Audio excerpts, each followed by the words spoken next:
Caros irmãos e irmãs, o Senhor esteja convosco. Ele está no meio de nós. Proclamação do Evangelho de Jesus Cristo, narrado segundo Lucas. Glória a vós, Senhor. Naqueles dias, Jesus foi à montanha para rezar e passou a noite toda em oração a Deus. Ao amanhecer, chamou seus discípulos e escolheu 12 dentre eles, aos quais deu o nome de apóstolos. Simão, a quem impôs o nome de Pedro, e seu irmão André, Tiago e João, Filipe e Bartolomeu, Mateus e Tomé, Tiago, filho de Alfeu, e Simão, chamado Zelota, Judas, filho de Tiago, e Judas Iscariotes, aquele que se tornou traidor. Jesus desceu da montanha com eles e parou num lugar plano. Ali estavam muitos dos seus discípulos e grande multidão de gente de toda a Judeia e de Jerusalém, do litoral de Tiro e de Sidônia. Vieram para ouvir Jesus e serem curados de suas doenças.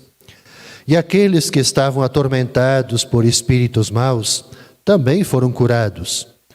A multidão toda procurava tocar em Jesus, porque uma força saía dele e curava a todos. São para nós, irmãos e irmãs, palavras de salvação. Glória a vós, Senhor. Podemos sentar um instante?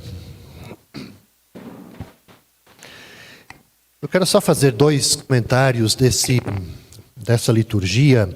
Um comentário a respeito da carta de Paulo aos Coríntios e um comentário a respeito desse trecho do capítulo 6 do Evangelho de Lucas.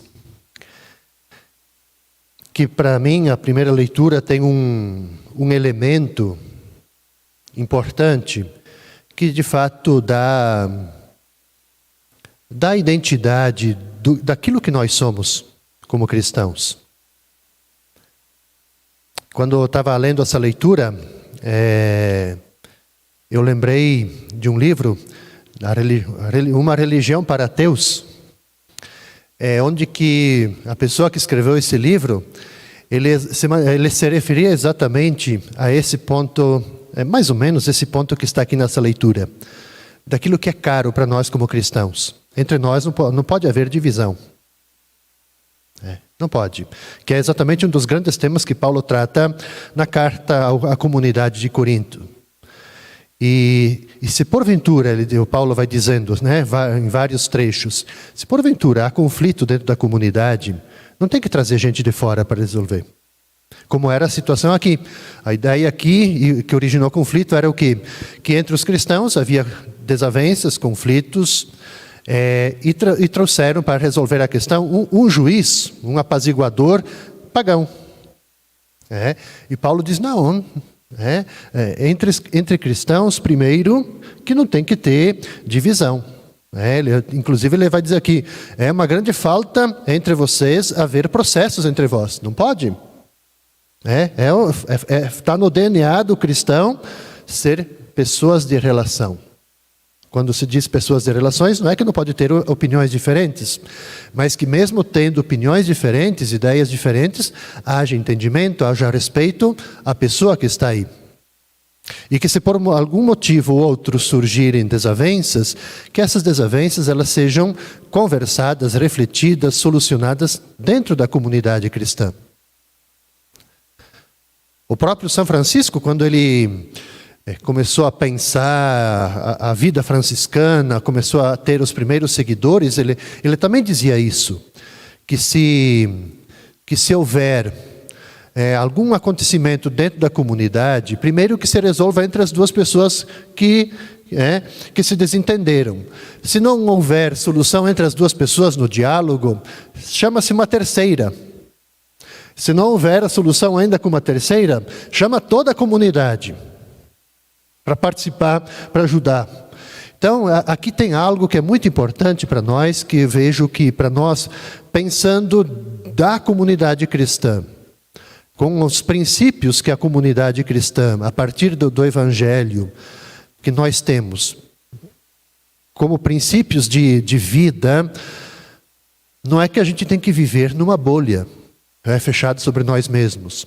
Mas a comunidade cristã, ela sempre tem que ser um reflexo, uma luz para o mundo.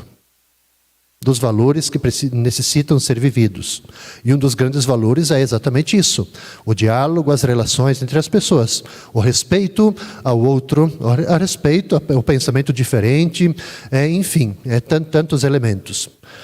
Então, esse é o pensamento que eu gostaria de compartilhar a partir dessa carta de Paulo à comunidade de Corinto. Por quê? Porque Corinto também vivia muitos conflitos, muitas divisões, Segunda é o Evangelho. O Evangelho ele nos traz aqui algo importante também para a vida comunitária. Há um tripé no Evangelho, um tripé, do qual nós precisamos também viver, que constitui, assim como as relações entre nós, o entendimento, o diálogo. Aqui Jesus ele mostra exatamente um tripé que também faz parte da essência do nosso batismo. E que ele mesmo demonstra isso, ele mesmo pratica, ele faz, que é a oração, a vida comunitária e a própria missão.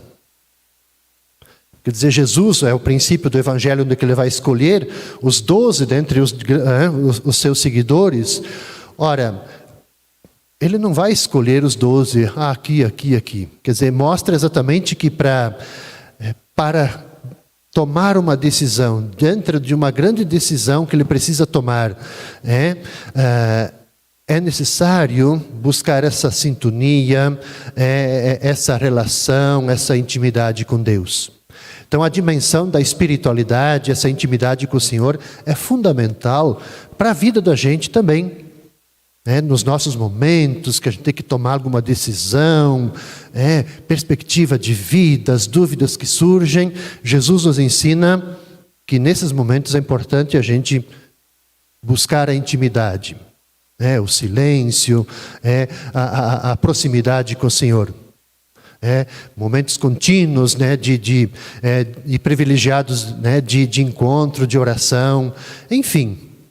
Depois, o Jesus também ele mostra para nós que nós não podemos viver a nossa vida de uma forma individual, isolados, distantes uns dos outros.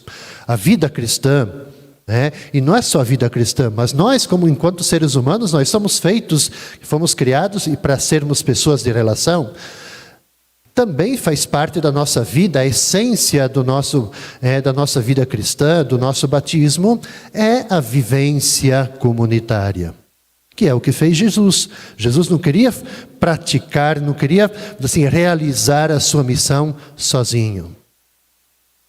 Ele escolhe pessoas para estar com Ele, para ajudar, para dar continuidade, mas para estar juntos. O Evangelho mostra muitas vezes que o que faz Jesus?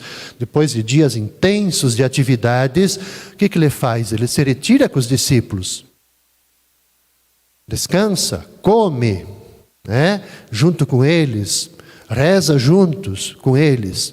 Então essa dimensão da vida comunitária, das relações é fundamental. E o terceiro aspecto que o Evangelho mostra é o quê? Que também Jesus, depois de rezar, depois de escolher os 12, no sentido de formar o grupo, a comunidade, Jesus, ele desce da montanha para continuar a missão.